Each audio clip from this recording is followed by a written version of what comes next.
Hello students, this is Santosh Jood from Parthrang Mathematics Institute, Ahmedabad.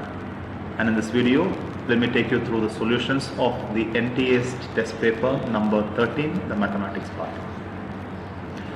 The first question. The second, fifth and the ninth terms of a non-constant arithmetic progression are in geometric progression. Then the common ratio is. So they say that T2, T5 and T9 of an AP are in GP. They have said it is non-constant, that means D is not 0.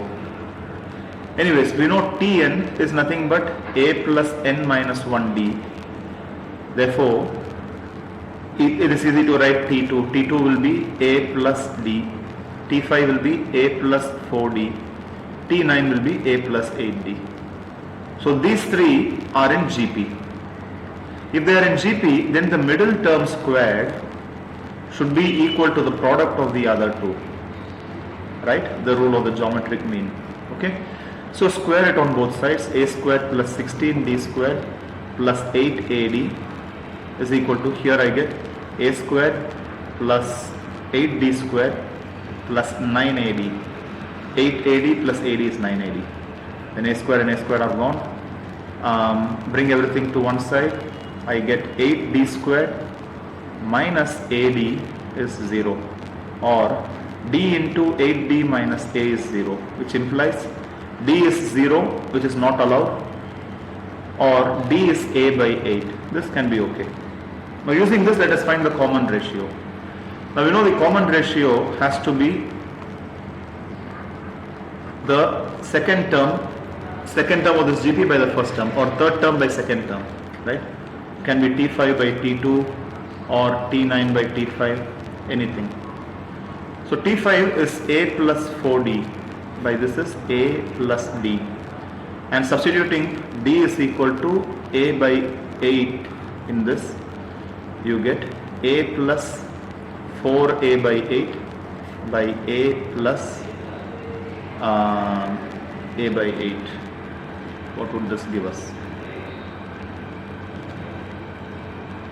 This becomes 12A by 8 by 9A by 8, or if you cancel everything, 4 upon 3. So that is 4 upon 3, option D. Okay, very simple problem. Question number 2. All possible numbers formed using the digits 1, 1, 2, 2, 2, 2, 3, 4, 4 taken all at a time, the number of such numbers in which odd digits occupy even places. How many numbers are there? 1, 2, 3, 4, 5, 6, 7, 8, 9 numbers. So imagine we form a 9-digit number using all those digits. Okay? But these places, this 1, 2, 3 and 4 are the places where the odd numbers can come. These are all places for the odd number. Okay? And the rest 6 are places for the even numbers. The other 5 plus one more of these 4 places. Now see, there are only 3 odd numbers. 1, 1 and 3 are the odd numbers.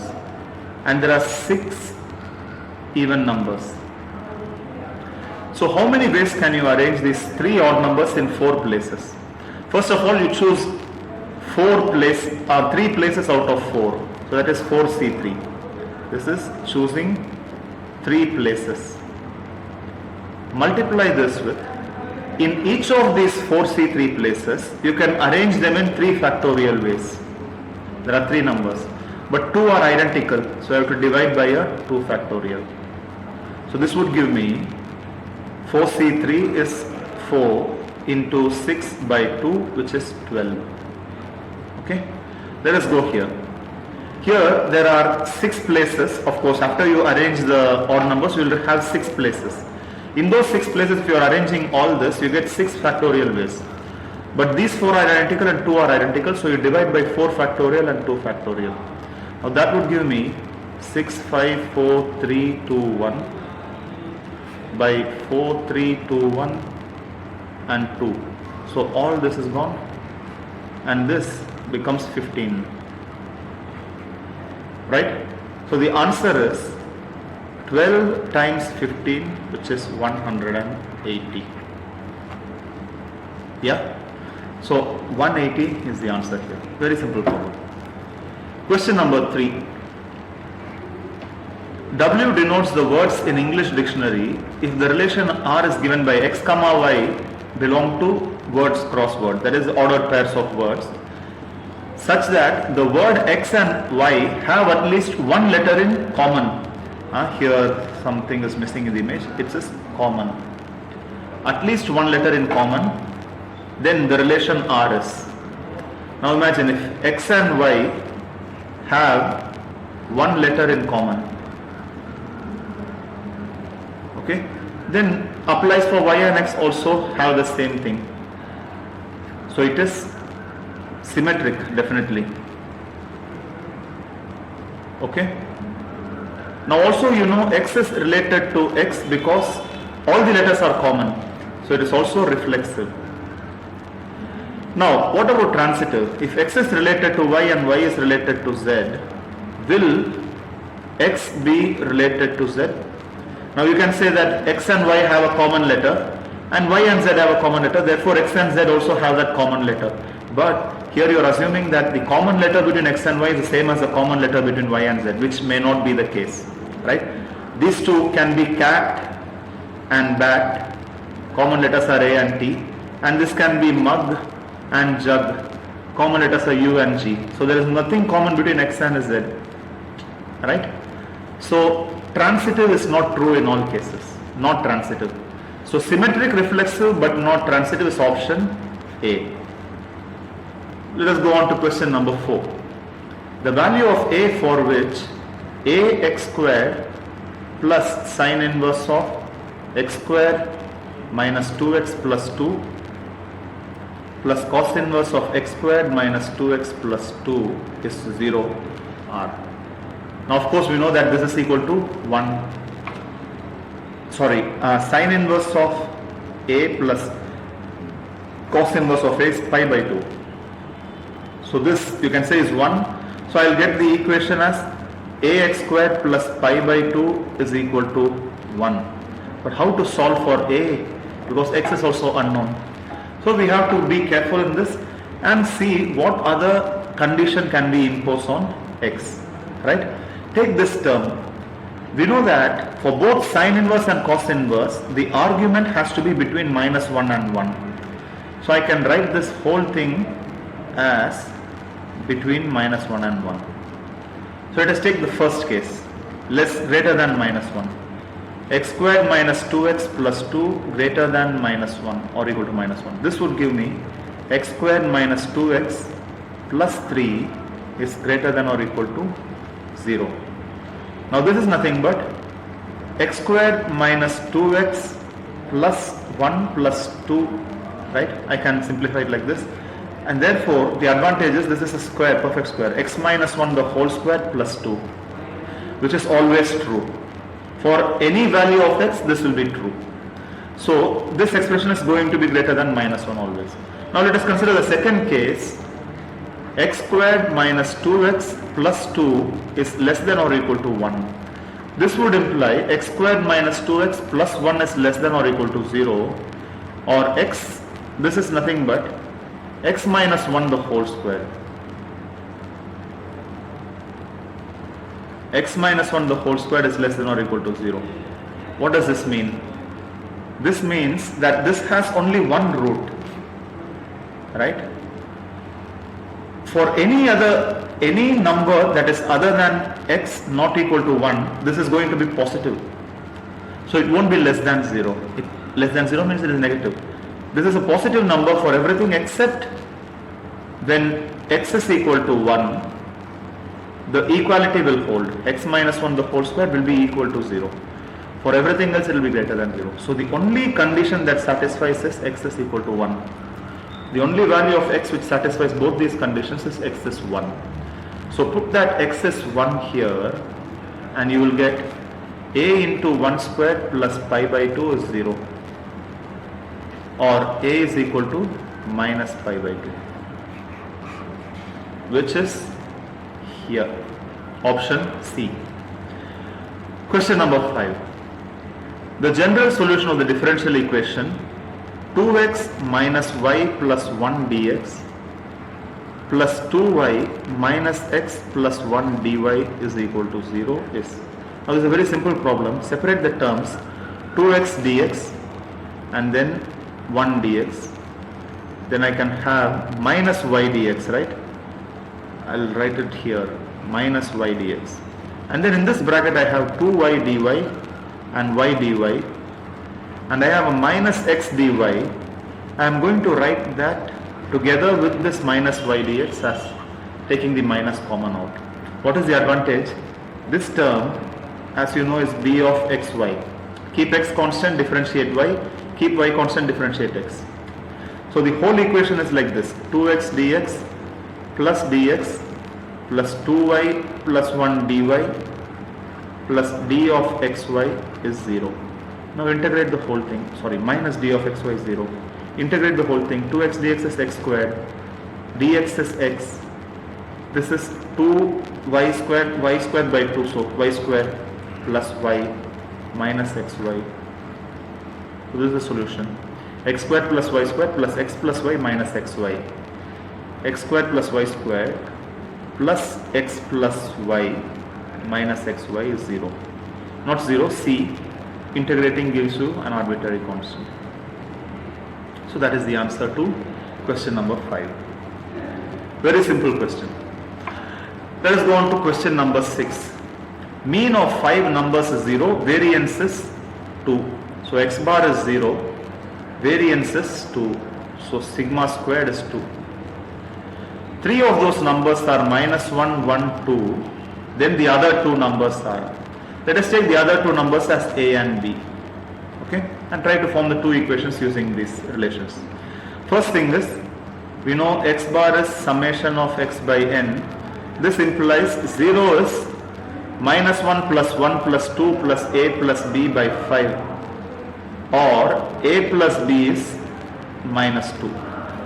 Right? First equation. This is gone, this is gone. A plus b is minus 2.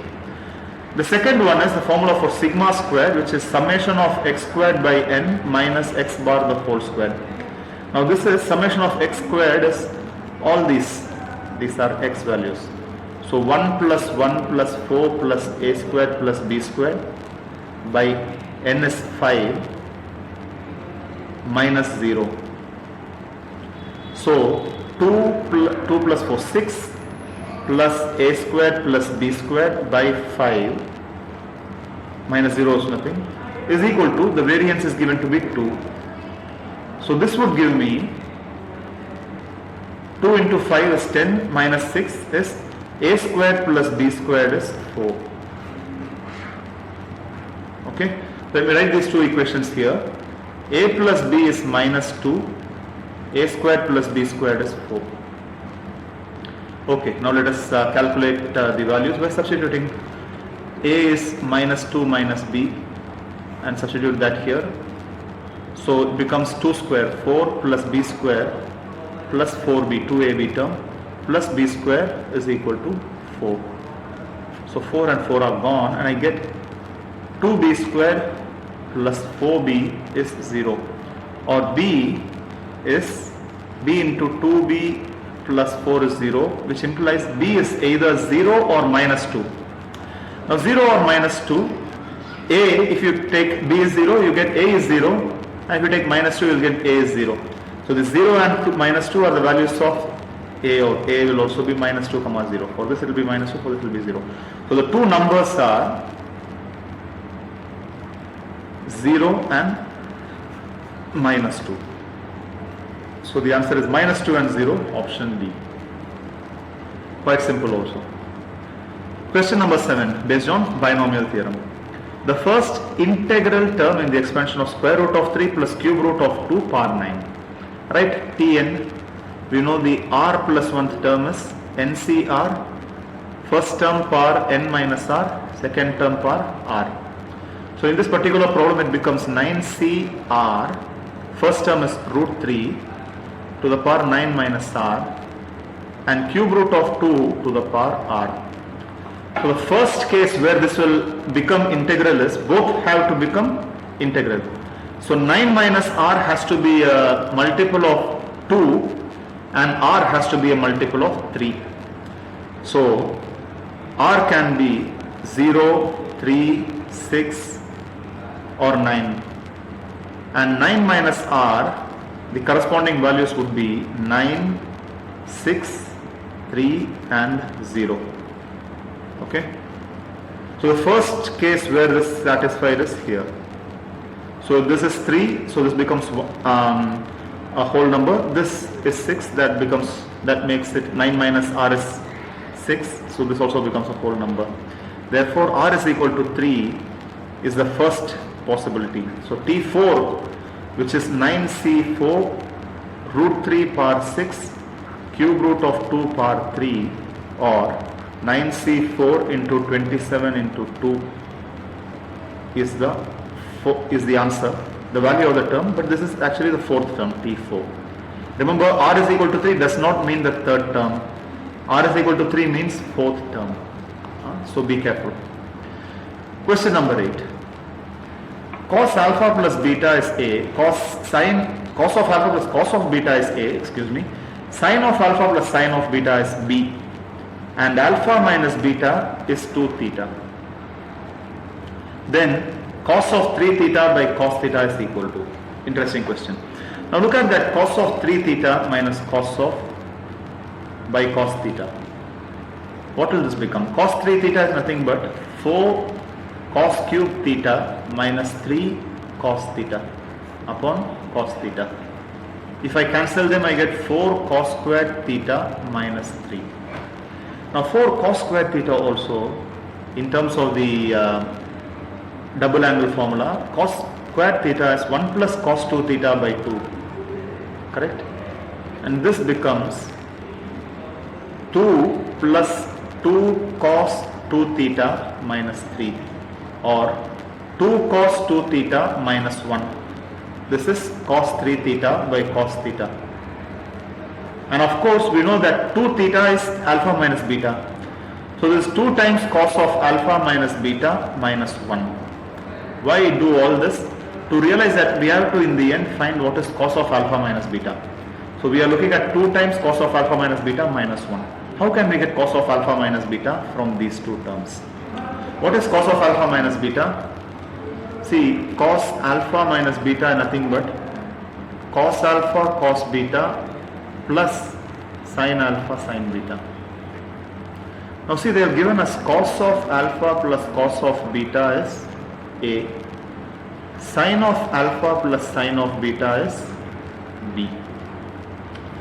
You see, this and this can come from here if we are doing the square of this. When you square, you will get a 2 cos A cos B, and here you get 2 sin A sin B, and then you can add them both. So that will be our idea. A squared plus B squared is going to be cos squared alpha plus cos squared beta plus 2 cos alpha cos beta plus sin squared alpha plus sin squared beta plus 2 sin alpha sin beta. If I add them both, this is 1 and this another 1, and I get 2 times the whole thing, cos alpha cos beta plus sin alpha sin beta. So this becomes 2 plus 2 cos alpha minus beta. So alpha minus beta itself, let us say, can become cos of alpha minus beta will become A squared plus B squared minus 2 by 2, right? So take this value and substitute it here. So cos 3 theta by cos theta is 2 times A squared plus B squared minus 2 by 2 minus 1. Cancel this, so I get A squared plus B squared minus 3. A squared plus B squared minus 3, option B. Very simple, but there's a small trick in identifying that 2 theta can be brought in here, that is alpha minus beta can be brought in here. Question number 9. If the image of the point 1, minus 2, 3 in the plane something is the point alpha, beta, gamma, then the value of alpha plus beta plus gamma is equal to. So basically I have a plane 2x plus 3y minus z is 7, or I am going to write as minus 7 is equal to 0. There is a point 1, minus 2, 3, and the image that is on the other side, let us say this is q, is alpha, beta, gamma. How do you find the image? The image is on the other side of the plane, perpendicular to the plane, twice the distance from this point, right? And you know, image of any point, the formula is given by, for this alpha, beta, gamma, and this x1, y1, z1. The coordinates of the image are, and if the plane is ax plus by plus cz plus d is 0, formula says alpha minus x1 by a is beta minus y1 by b is gamma minus z1 by c is minus 2 times mod of ax1 plus by1 plus cz1 plus d by a squared plus b squared plus c squared.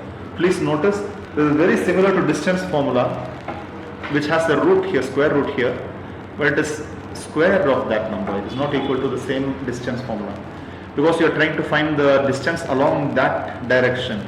So there is another cosine component, which is this. Well, anyway, so using this equation, you can find what is the value of alpha, beta, gamma easily.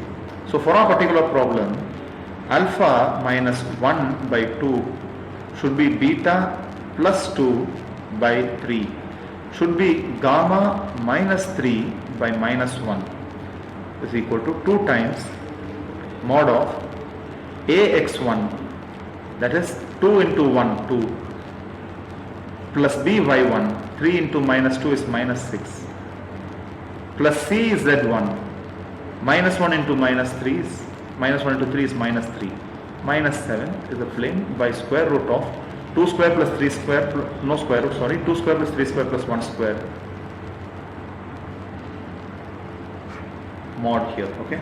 So alpha minus 1 by 2 is beta plus 2 by 3 is gamma minus 3 by minus 1 equals, how much is this? 2 minus 6 minus 3 minus 2 minus 6 minus 4 minus 7 minus 14, and denominator is 2 square 4, 9, 1, 14. So this becomes minus 1, 14 by 14 is minus 1, mod becomes plus 1, so minus 2 is the answer. And from this I can quickly find alpha minus 1 by 2 is beta plus 2 by 3 is gamma minus 1 by gamma minus 3 by minus 1 is 2. So take first one, alpha minus 2 by 1 is 2, alpha is 5. The same way beta will be 3 into 2, 6 minus 2 is 4, and gamma will be minus 2 and then plus 3 is plus 1, right? 2 into minus, oh excuse me, this is minus 2, mistake.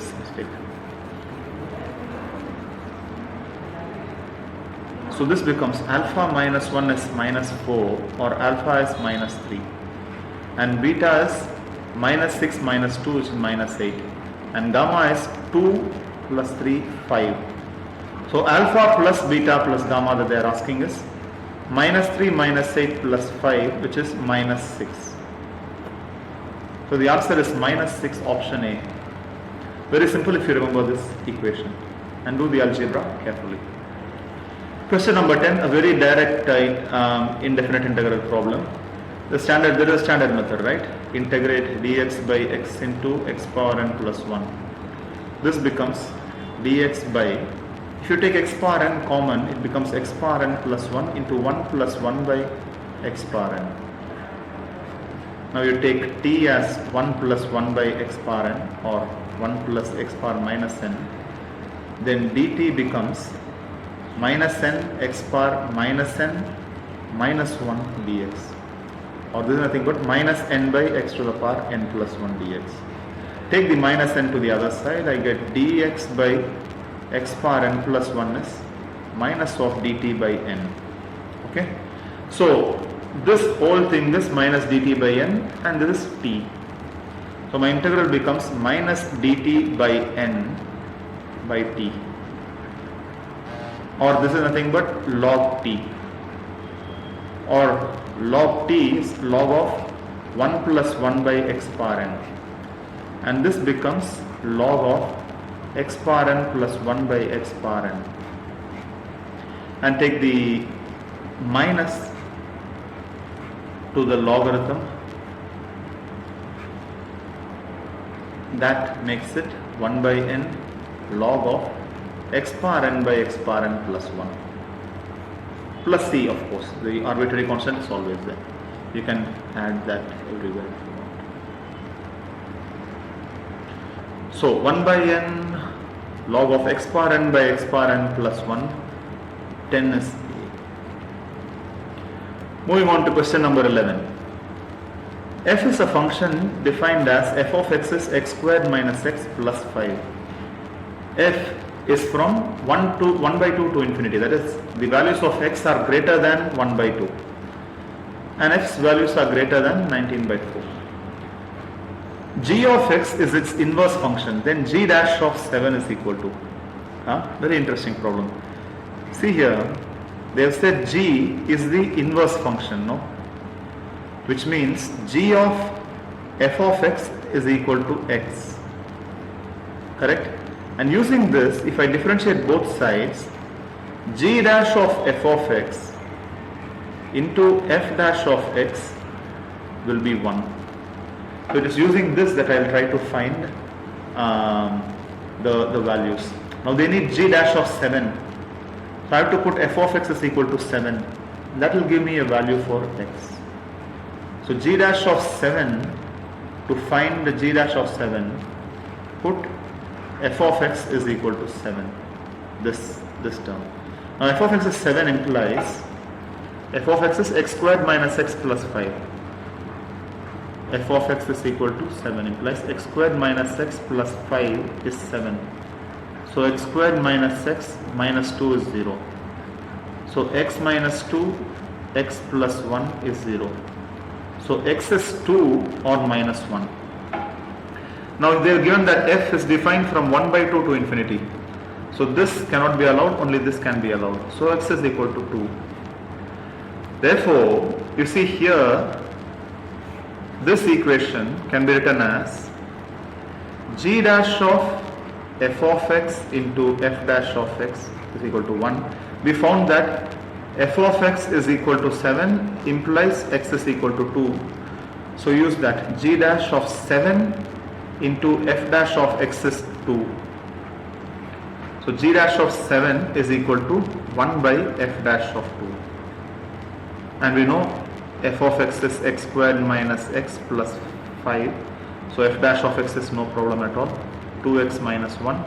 So f dash of 2 is 2 into 2 minus 1, which is 4 minus 1, 3. So g dash of 7 would be 1 by 3. So the answer is 1 by 3, option C.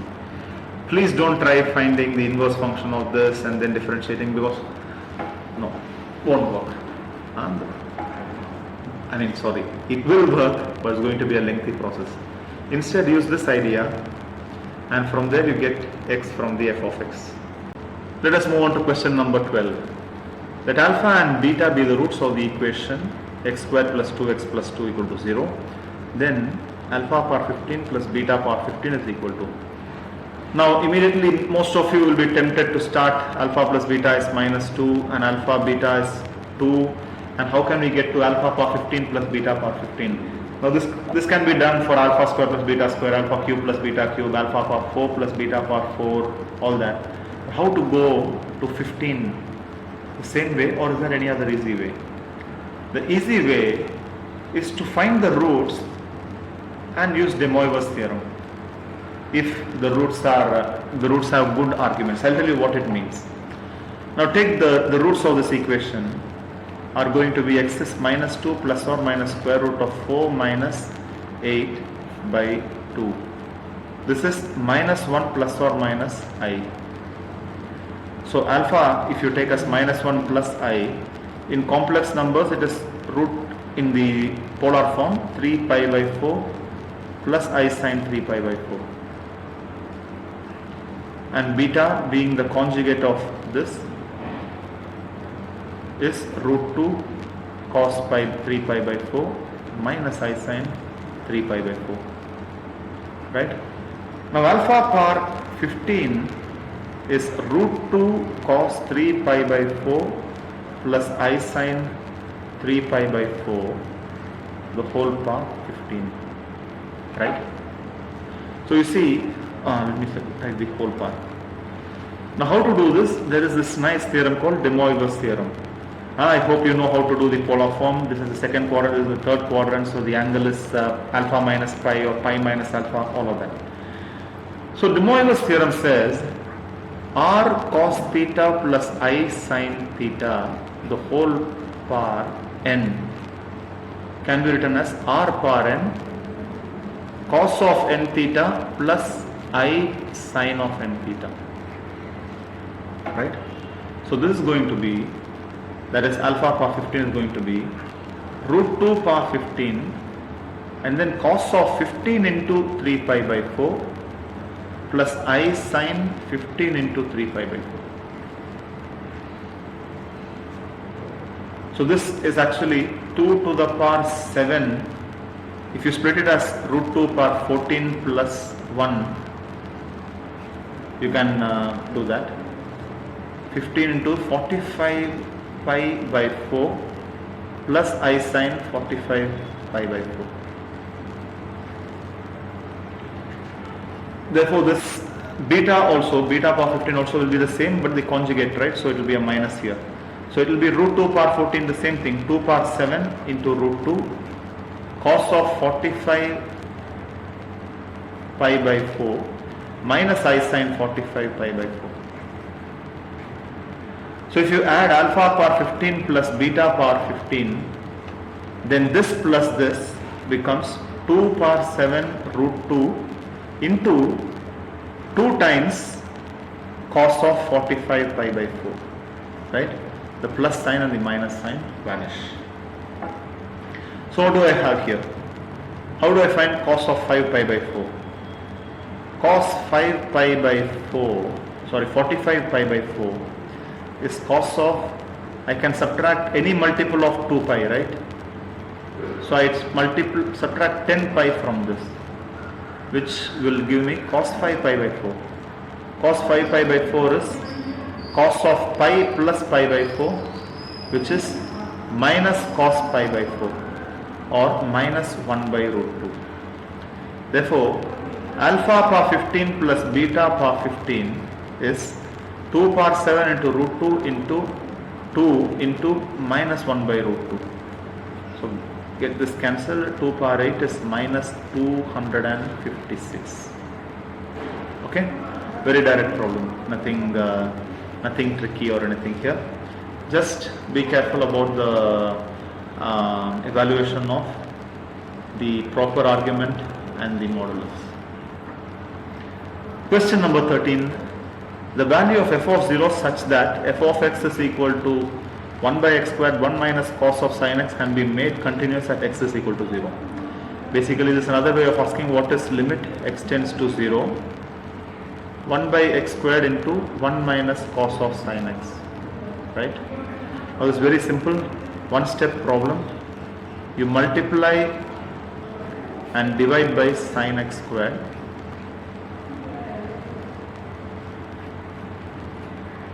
And then you have the limits, that is 1 minus cos x by x squared is equal to 1 by 2 as x tends to 0. And limit sin x by x is the standard one tending to 1, x tends to 0. So this whole thing when x tends to 0, sin x tends to 0, therefore this whole thing is of this form. So it becomes 1 by 2 and this whole thing is 1 squared. So 1 by 2 is the answer. Very simple problem. Let us move on to question number 14. The locus of the center of a circle which cuts the circle x square minus 20x plus y square plus 4 is 0 orthogonally and also touches the line x is equal to 2 is. Now first of all, let us see how this would look like. They have given us a circle x squared minus 20x plus y squared plus 4 is 0. Now g in this circle is minus 10, f is 0 and c is 4. Therefore center is 10 comma 0 minus g minus f, right? So at 10 comma 0 we have a circle centered at 10 comma 0, a big circle like this. Okay. Now there is another circle which cuts this circle orthogonally and touches the line x is equal to 2. That is, there is another circle which cuts this orthogonally, which means the tangents at the points of intersection are perpendicular to each other. This is the meaning of cutting orthogonally. And it is also tangent to x minus 2 is equal to x is equal to 2. That is, x minus 2 is equal to 0. So this circle, the question is, this circle has a center. What is the locus of the center of this circle? Because this circle can be bigger and bigger and bigger, so it will have different centers where the center will keep moving here and there and there. What should be the locus of that center? Very interesting question, but very simple.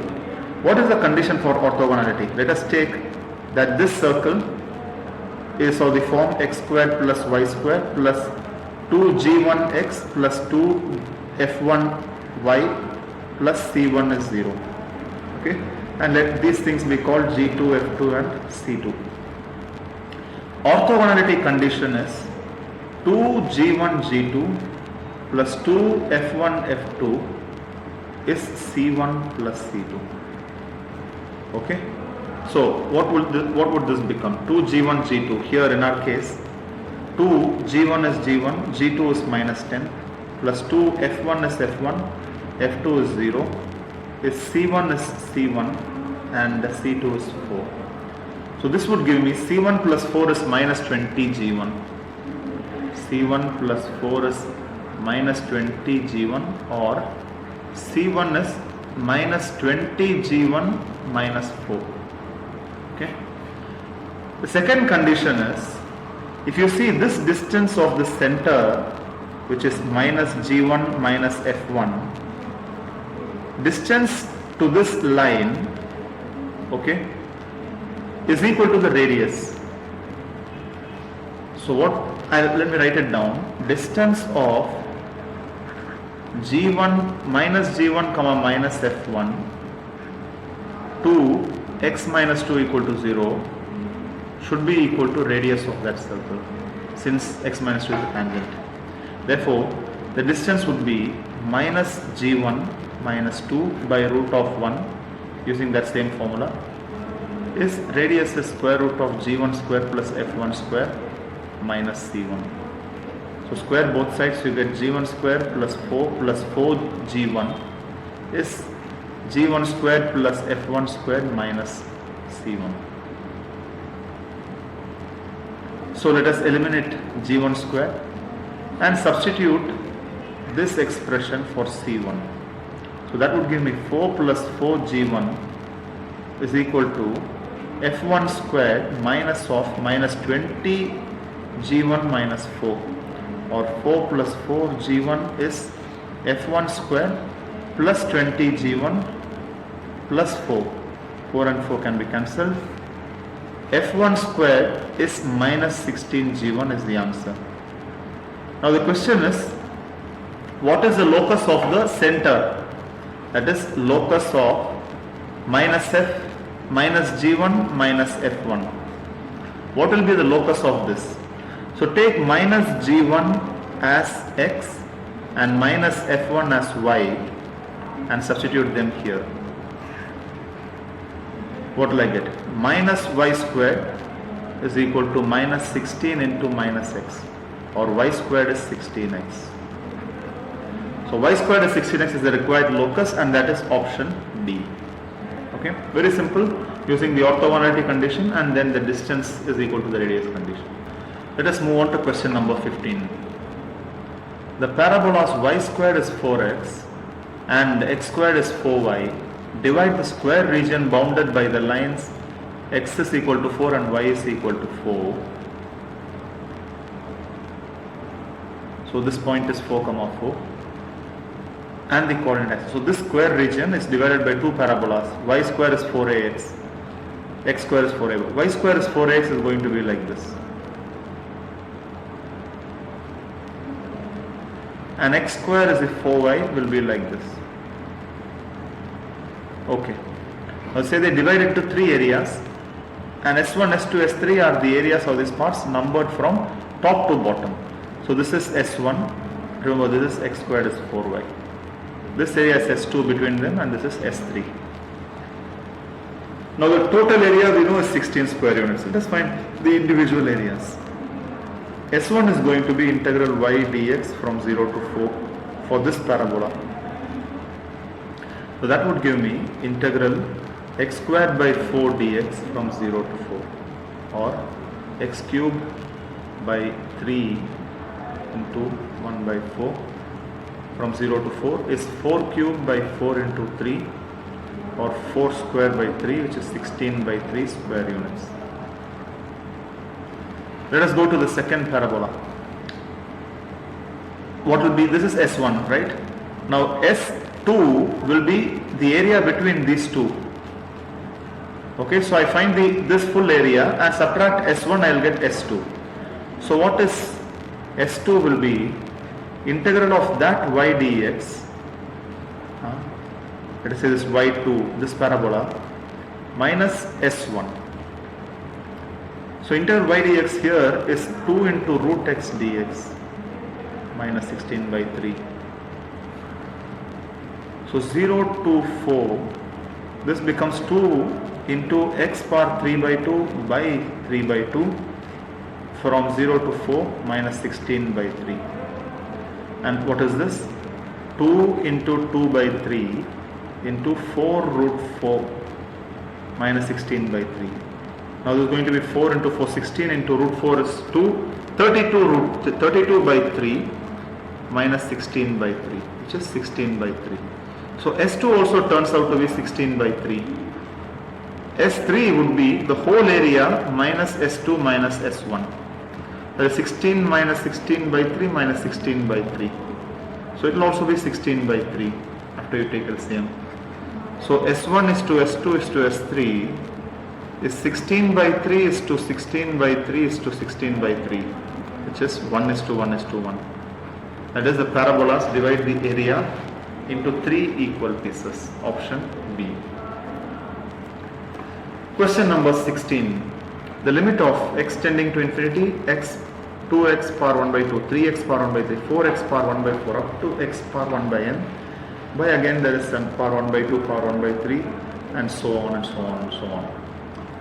Now this looks like a complicated question. How would this be? What would happen? And all that. But it's actually very simple. What you have to do is take x power 1 by 2 and x power 1 by 2 from the numerator and the denominator. So if you consider the numerator alone, if I am writing the numerator, if I take x power 1 by 2, I will get 2 plus 3 into x power 1 by 3 minus 1 by 2 plus 4 into x power 1 by 4 minus 1 by 2 and so on. Let me not write the other terms. So x power 1 by 2 into 2 plus what happens here is 3 into x power minus 1 by 6, 4 into x power minus 1 by 4 and so on. So this becomes 2 plus 3 by x power 1 by 6, 4 by x power 1 by 4 and so on, right? Now when x tends to infinity, remember, all these terms will go to 0. This term will remain. We will see how this term gets cancelled with the denominator. In the denominator, you take 2x common from all the terms, okay? Or you can do 2x minus 3 power 1 by 2 also, as you like. But I would suggest taking 2x out common. From the first term I would get 2x power 1 by 2 into 1 minus 3 by 2x power 1 by 2. Second term would be 2x power 1 by 3 and 1 minus 3 by 2x power 1 by 3. Third term would be 1 by 4 and so on. And if I collect 2x power 1 by 2 common from everything, I would get 1 minus 3 by 2x power 1 by 2. And then here I will have the same 2x 1 by 3 minus 1 by 2, so it will become 1 by 2x power 1 by 6 into 1 minus 3 by 2x power 1 by 3 and so on. So you see here also all these terms will become 0 when x tends to infinity and only 1 will remain. So if you divide numerator by denominator, I get x power 1 by 2 and then there is also 2 inside, don't forget. So there is a 2 plus 3 by x power 1 by 6, 4 by x power 1 by 4 and other terms. And the denominator has 2 power 1 by 2 x power 1 by 2, 1 minus 3 by 2 x power 1 by 2, then 1 by 2 x power 1 by 6, 1 minus 3 by 2x power 1 by 3 and so on. Now the x power half and x power half are cancelled. So when you substitute limit x tends to infinity, I have 2 plus all these terms becoming 0. And the denominator I have a root 2 and in the bracket this is 1 minus 0 power 1 by 2 and then 0 into something, it will all be 0. So eventually it is only 2 and root 2 which remain and the answer is root 2. So the answer to this question is option A, root 2. Very simple problem indeed. Question number 17. If f of x is x cubed plus 4x squared plus lambda x plus 1 is a monotonically decreasing function of x in the largest possible interval minus 2 to minus 3, then what does it mean? It means that f dash of x, which is 3x squared plus 8x plus lambda, should be less than or equal to 0 in that interval minus 2 comma minus 2 by 3. Since this is a parabola, we know that it has to be like this, minus 2 by 3, excuse me.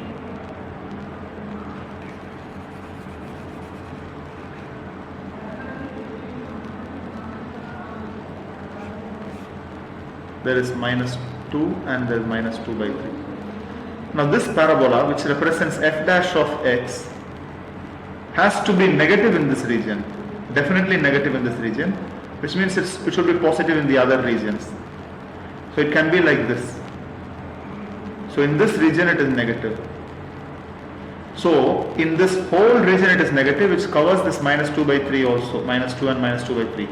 And beyond this it is positive and beyond this it is positive. So this is the interval over which it is negative. But they have said that the largest possible interval is minus 2 by 3. Which means the parabola should exactly pass like this. Understood? That is minus 2 and minus 2 by 3 should be the roots of this equation. Are roots of this. If they are roots, then we know the product of the roots is minus 2 into minus 2 by 3. And in the given equation, the product of the roots is lambda by 3. So this implies lambda is equal to 4. So the answer is option A, 4. Very direct problem. Question number 18. Angles of elevation of the top of the tower from the 3 collinear points on a line leading to the foot of the tower. So there's a tower and there's a line leading to the foot of the tower. There are 3 points A, B, C. Angles of elevation are 30, 45 and 60. So let us say this is A with 30 degrees, and let us say this is B with 45 degrees, and let this be C with 60 degrees. Okay. Here, let us say this point is E and this is D. A, B, C, D, E. The question is, the ratio AB is to BC.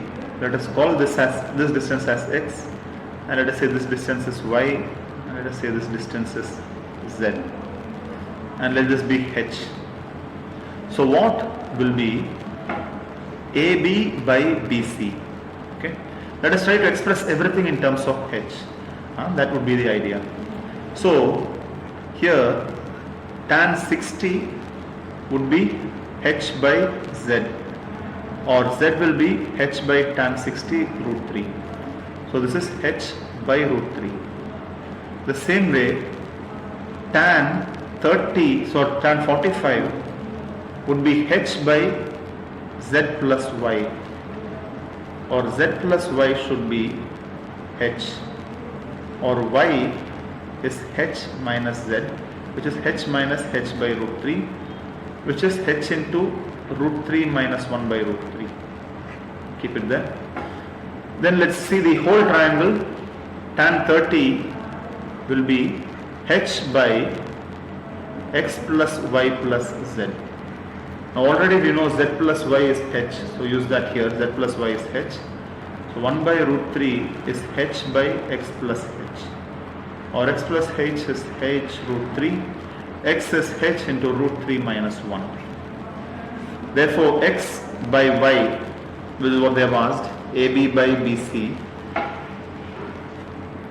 is H into root 3 minus 1 by H into root 3 minus 1 upon root 3, right? Root 3 minus 1 upon root 3. So cancel everything and I get root 3. So the ratio is root 3 times. Option B, root 3 is to 1. There's always one heights and distances problem in all these papers, and they are quite simple. Question number 19. A unit vector in the xy plane that makes an angle of 45 degrees with vector I plus j. This xy plane. So I plus j is like 1 comma 1. Right? This is I plus j. This vector we know makes an angle 45 with the x-axis. Okay. And an angle 60 degree with the vector 3i minus 4j. 3i minus 4j would be, let's say, 3i minus 4j here.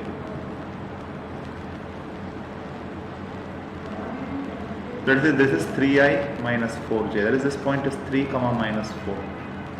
The question is, a unit vector that makes an angle of 45 with this and 60 with this. Now, whether is there a unit vector like that? Is any of the unit vector something like that? Let's see. Because of course, if you see that there is to be a unit vector in between these two, if it has to make an angle 45 with I plus j, it has to be here along the x-axis, or it can be here along the y-axis. So these are two unit vectors that can make 45 degrees with this, either I or j. But you see, this angle is not 60 degrees. What about this angle? How much would this angle be? If this is theta, tan theta is 4 by 3, which is 1.33, right? Now, this is less than root 3, which is less than tan 60. Therefore, theta is less than 60 degrees. This angle is not quite 60 degrees, it's less than 60 degrees. Therefore, this vector will be making an angle less than 60 degrees with that. In order to make 60 degrees, it has to be somewhere here, so that this would be 60. But then this won't be 45. So you see that there is no vector which can satisfy both these conditions. So the answer is none of these. Okay? We have just analyzed this angle, what this angle would be, and I have shown that that angle is going to be less than 60 degrees. Therefore, no such vector can be found. Question number 20. Simple problem. X is 1 minus t square by 1 plus t square, y is 2t by 1 plus t square, and dy by dx is how much? Now of course you can straight away go for dy by dx as dy by dt upon dx by dt. It's going to make things a little bit complicated with all the differentiation. However, take t is tan theta and we'll convert it to another parameter theta.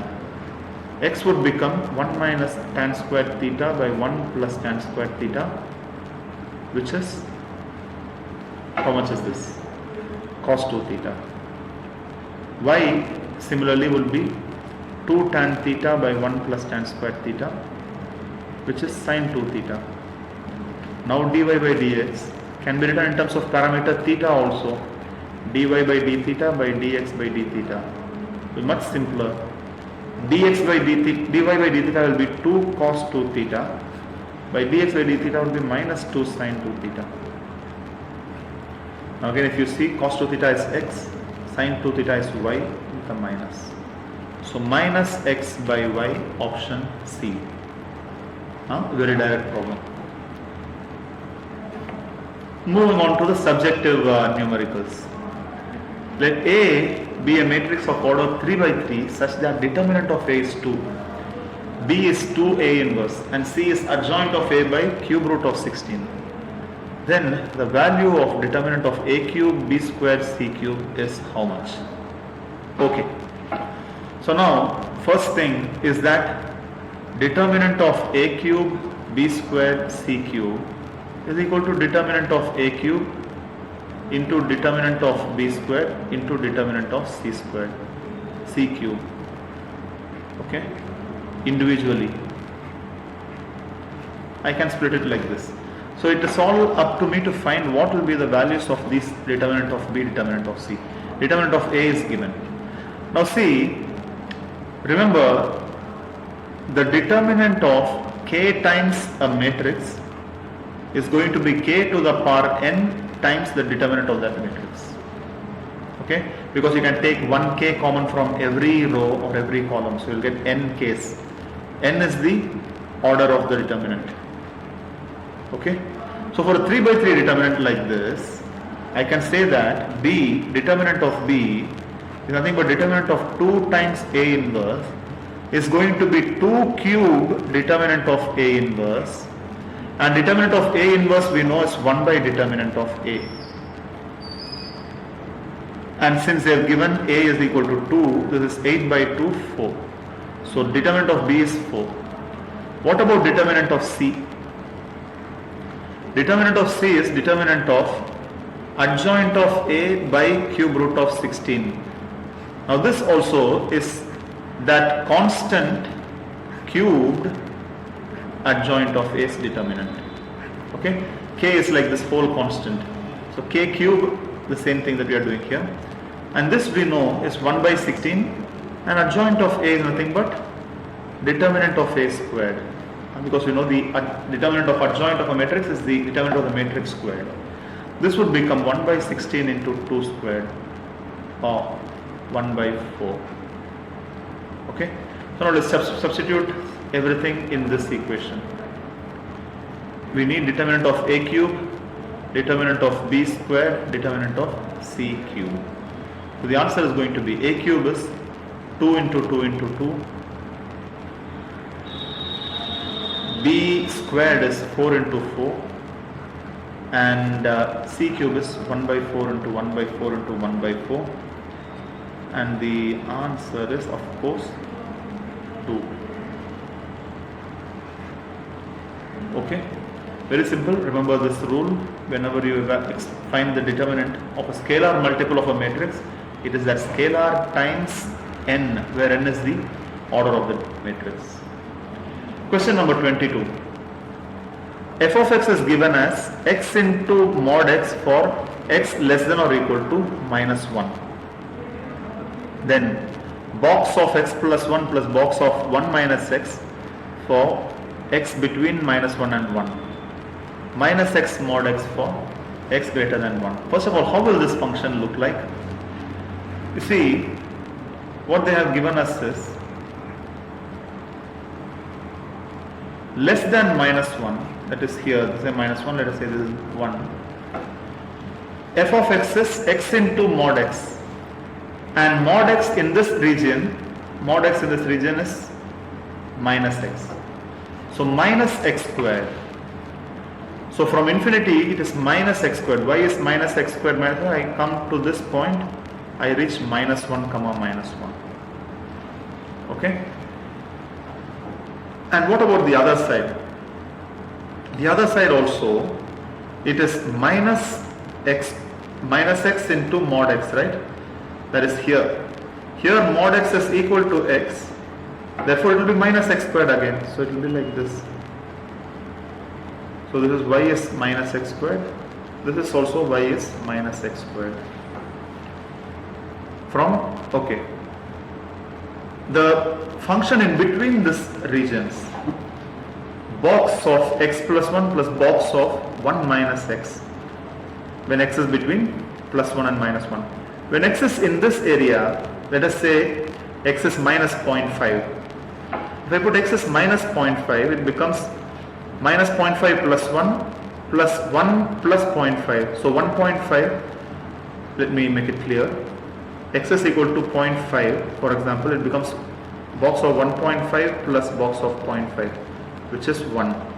When I take x is minus 0.5 also, it becomes 1 minus 0.5 plus 1 plus 0.5, which is also 1. This is 0, this is 1. This is 1, this is 0.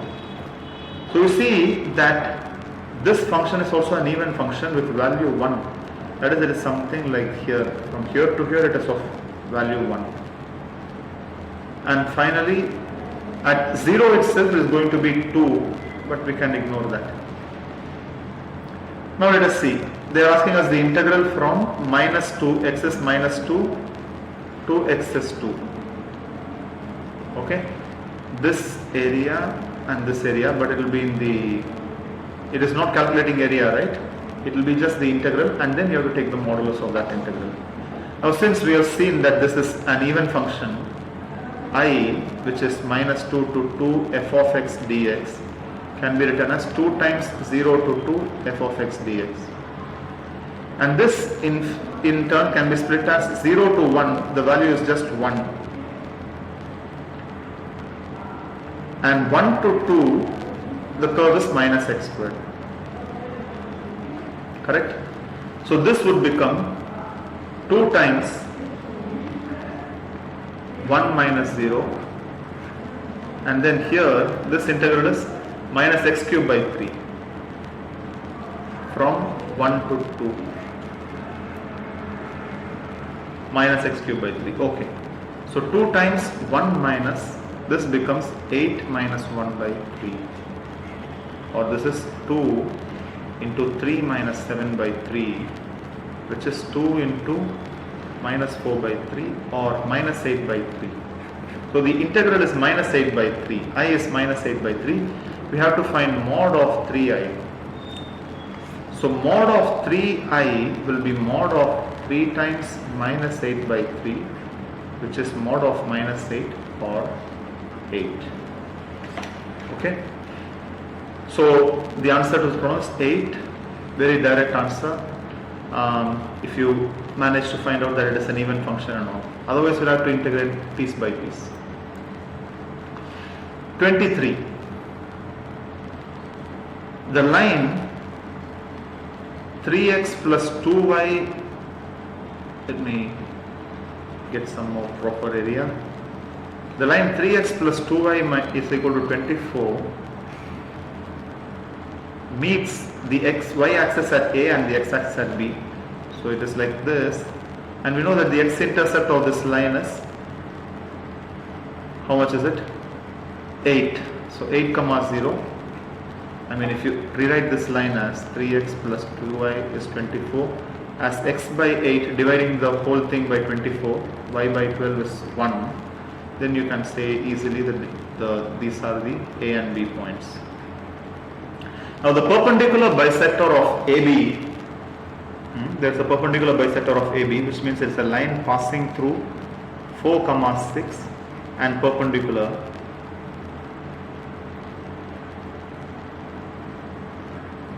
Meets the line through 0 comma minus 1 parallel to x-axis. 0 comma minus 1 is here, parallel to x-axis,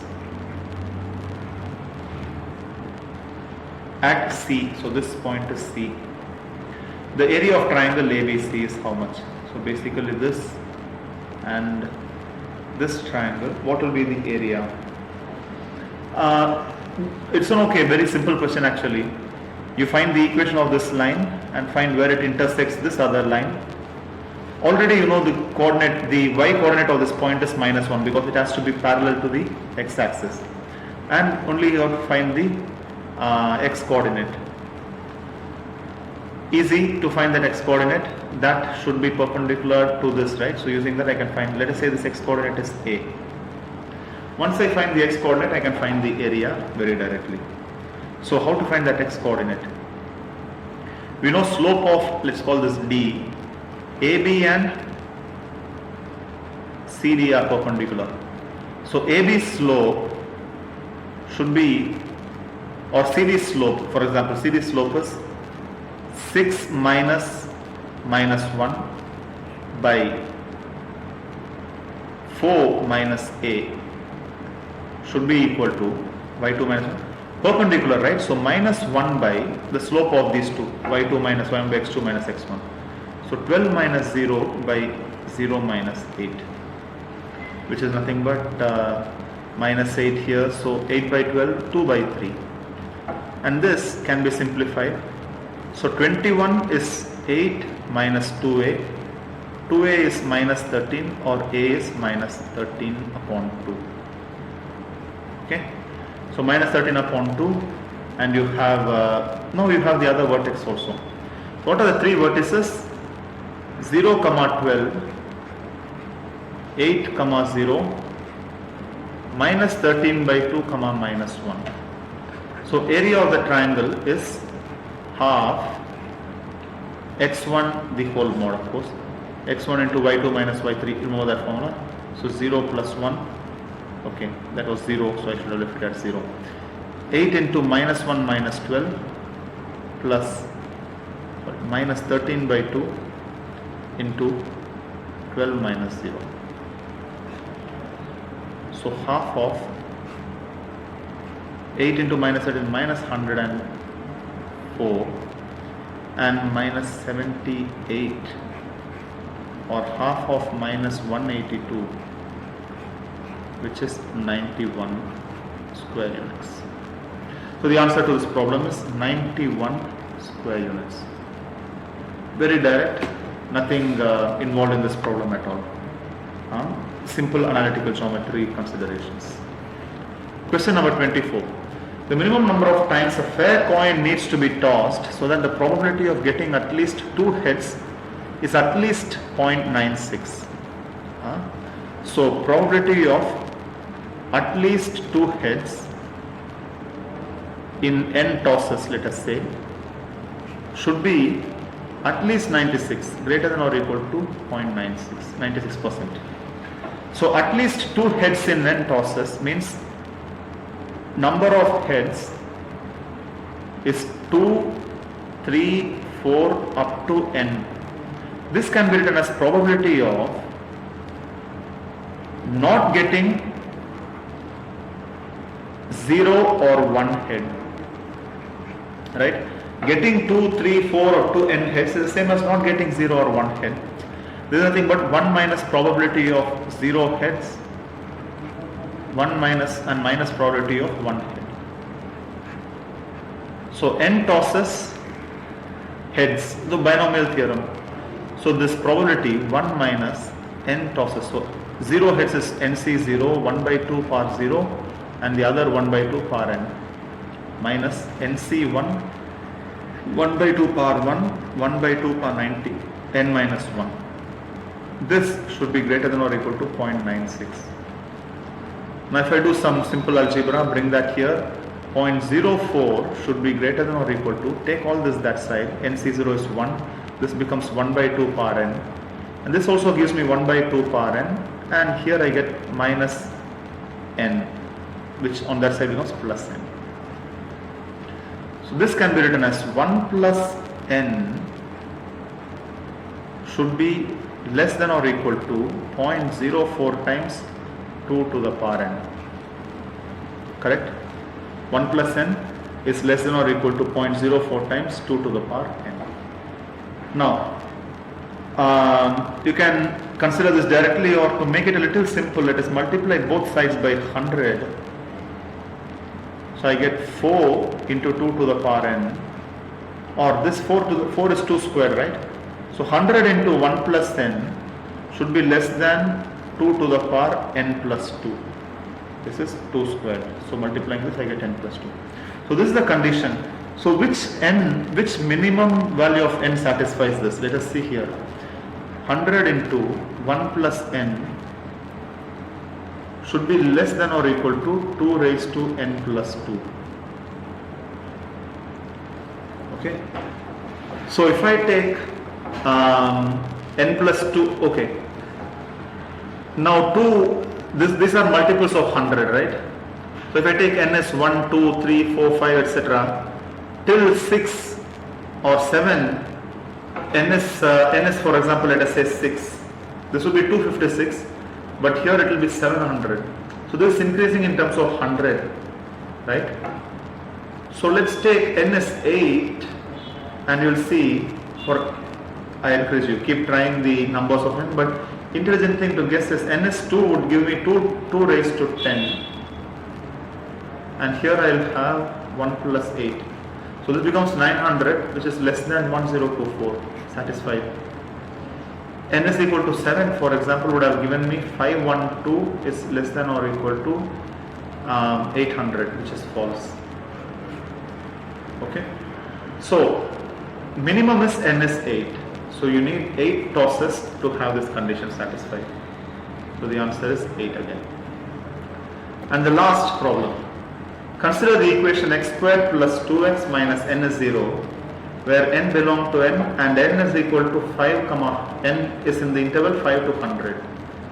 The number of different values of n so that the given equation has integral roots is.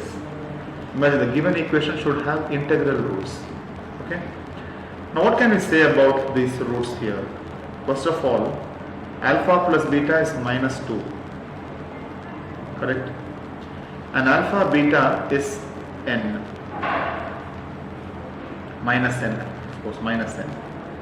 Now this tells me that if I take one root as, if alpha is one root, then the other root is minus 2 minus alpha. So if I substitute this here, alpha into minus 2 minus alpha is minus n, or alpha into 2 minus alpha, or alpha plus 2 is plus n. Okay. Alpha into 2 plus alpha is n. That is, n should be factorizable as something into something plus alpha. Now you see here n can only be n belongs to n, natural number between 5 and 100, and the roots can be of course negative also. So we have to find those values from 5 to 100 which can have such factors. N should have factors that are alpha and alpha plus 2. Or in other words, if I take alpha is 1, then alpha plus 2 is 3, and n would be 3. This is not allowed, right? If I take alpha is 2, this is 1, alpha plus 2, let me write it this way. So alpha is 1 and alpha plus 2 is 3. Now if alpha is 2, this would be alpha plus 2 is 4 and 8. This is allowed. If I take 3, 4, 5 and so on, see what all values you would get. Then for example you will get n is a positive number, right? N is a positive means both are positive, or both can be negative also. For example, minus 3 and minus 1 also can be a solution to this. But then if you have minus 3 and minus 1, it won't satisfy this, right? Okay. Minus 3 and minus 1, yeah, minus 3 and plus 1 it becomes, it won't satisfy that. So here we'll only look at the positive values. 3 for 3, what should be the answer? 3 and 5 will be 15, okay, n is acceptable range. 6 is 24, 7 is 35, and so on. How many can we go? 8 into 8 plus 2, 10 is 80, okay. 9 into 9 plus 2 is 11, 99. The next one, 10 into 12 is 120, which is not allowed. So from 2 till 9, there are these numbers, 8 to 99, 8, 15, 24, 35, and all these. So the idea is this, that if you have all these numbers, which are as n, they have factors of that form, alpha square plus 2 plus 2, okay, alpha and alpha plus 2. Therefore these 8 combinations, 2, 3, 4, 5, 6, 7, 8, 9, which give the corresponding values here, are the 8 possible values of n. Now of course you can see this in a different angle also. This is nothing but alpha plus 1 the whole square minus 1, right? So you can say n should be of the form a perfect square minus 1. Now if n is of the form perfect square minus 1, then it can be 1 square minus 1, 2 square minus 1, 3 square minus 1. The maximum is 100 square minus 1. Minimum is 3 square minus 1. So that will again give you 8 to 99. Okay, so 8 answers. This brings us to the conclusion of NTA test paper number 13. See you again with NTA test paper number 14. Practice, practice and practice. That is the only way to crack exams like JEE Mains. All the best. This is Santosh Jude from Part Time Mathematics Institute, Ahmedabad.